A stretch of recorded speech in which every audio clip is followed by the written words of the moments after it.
নমস্কার বন্ধুরা, আজকে আছি কাতলা মাছের কালিয়া। তো প্রথমেই আমি সব মাছগুলোকে নুন হলুদ মাখিয়ে ভালো করে একটু কিছুক্ষণের জন্য রেখে দিচ্ছি ম্যারিনেট হওয়ার জন্য। তারপর আমি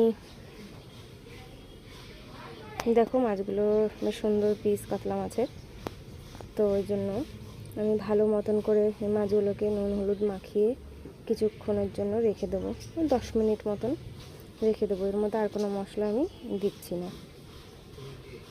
তারপর আমি তেল ওদিকে গরম হতে বসিয়ে দিয়েছি। তারপর মধ্যে আমি মাছগুলো সবগুলো সুন্দর করে লাল লাল করে এপিট ওপিট করে ভেজে নেব।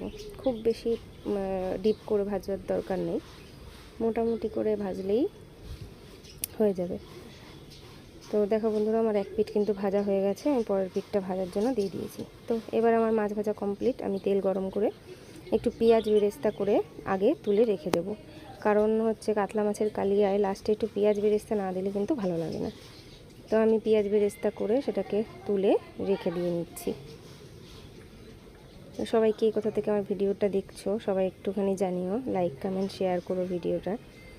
আর কেমন লাগবে আমি পেঁয়াজ বেরেস্তা তুলে রেখে তারপর ফোড়ন দিয়ে দিচ্ছি। ফোড়নের শুধুতে শুকনো লঙ্কা তেজপাতা দিয়েছি, গোটা গরম মশলা খুব সুন্দর একটা ফ্লেভার আসবে। তো এটা একটুখানি দেখছি ছোটো ছোটো করছি, একটু ভাজা হয়ে আসলে তার মধ্যে দিয়ে দেবো একটা গোটা বড়ো পেঁয়াজ আমি কেটে দিয়ে দিচ্ছি। আর বন্ধুরা, আমি একটা কথা বলে দিচ্ছি, পেঁয়াজটা ভাজা হয়ে যাওয়ার পর কেটে কিন্তু কিছু মশলা করে নেবো। সেই মশলার মধ্যে দিয়েছি আদা রসুন জিরে দিয়ে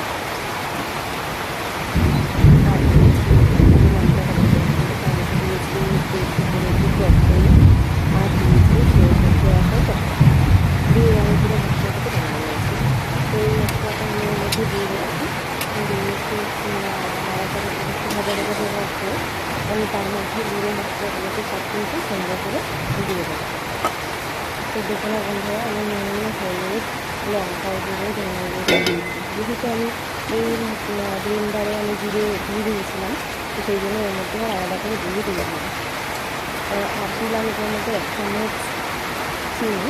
তো চিনিটা স্কিপ করে গেছি, সেই জন্য তোমাকে 10 চামচ চিনি দেবো কালারের জন্য। চিনিটা দিলে পরে একটা সুন্দর কালার।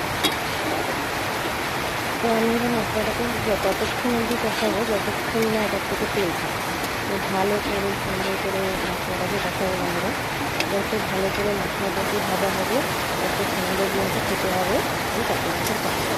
আর একটা কথা, দইটা কিন্তু একটু বেশি পরিমাণে দেবো। আমি প্রায় বড় চামচে 2 চামচ মতো দিয়েছি। তো দেখো বন্ধুরা, সুন্দর তেল করে দিয়েছে। আমি এর মধ্যে জল অ্যাড করছি। খুব বেশি পরিমাণ জল দেবো না, কারণ এর মধ্যে মাখা মাখাটাই ভালো লাগবে খেতে।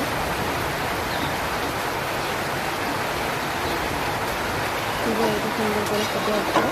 আমি আস্তে আস্তে করে এর মধ্যে তোমরা সবাই আমার ভিডিওগুলো দেখতে পাচ্ছ ভালো কিছু করতে পারবে। দেখো আমি মাছগুলো কমটা দিয়ে দিচ্ছি।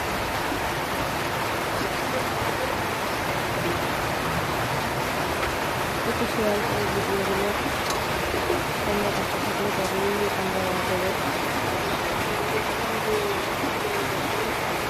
একটা ভালোবাসা দিয়ে এটাকে জানিয়ে ভালোবাসা দিয়ে ভালোবাসা খাওয়া যায়। অনেক কষ্ট করে ভিডিওগুলো বানাই, তোমরা প্লিজ একটু লাইক দিয়ে সাবস্ক্রাইব করো।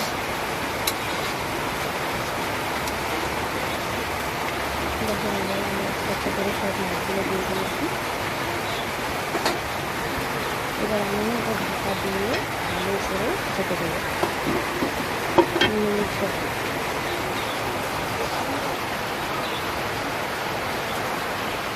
দেখো বন্ধুরা, আমি 10 মিনিট করে ঢাকনাটা তুলে নিলাম। সুন্দর মাখামাখা হয়ে গেছে, খুব বেশি নাড়াচাড়া দিইনি, তাহলে মাছ ভেঙে যাবে। তো আমি এবার এর মধ্যে ধনে পাতা ছড়িয়ে দিলাম। ধনে পাতার গন্ধটা সুন্দর লাগছে। আর যদি এর মধ্যে দিয়ে গরম মশলা, আমাদের মাছের ঝোল কমপ্লিট। করে গরম মশলা দিয়ে দিচ্ছি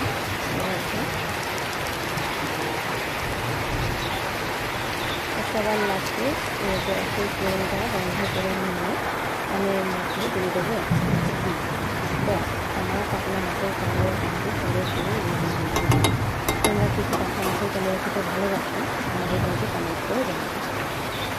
ওকে, পুরো কমপ্লিট। আমি এর আগে বেরেস্তা করে রেখেছিলাম পেঁয়াজগুলো, সেইগুলো উপরে ছড়িয়ে দিলাম। আমি কিন্তু রান্না আমার কমপ্লিট করে ফেলেছি। আমি গ্যাস কিন্তু আমি বন্ধ করে দিয়েছি।